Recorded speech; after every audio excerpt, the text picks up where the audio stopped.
Hi, to hide caller ID on the Samsung Galaxy A34, you would need to go in the phone app first, and here on the top of the screen select the three dots to go in its settings. Now after that, scroll a bit to select supplementary services, and now right the first app is what we were looking for, show your caller ID.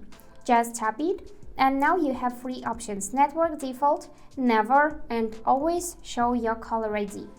So let's leave the always for now, and let me just make a call to myself to show you how this will look on the other device when you are calling someone. So this is how it will look.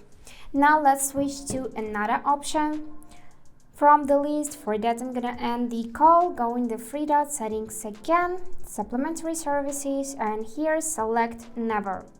Now let's make a phone call again. And this is how it looks with never option.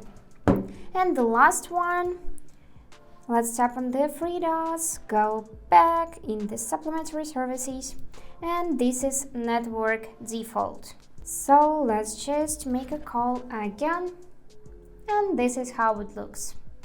So that's it for today. Hope this video was helpful, and thank you for watching.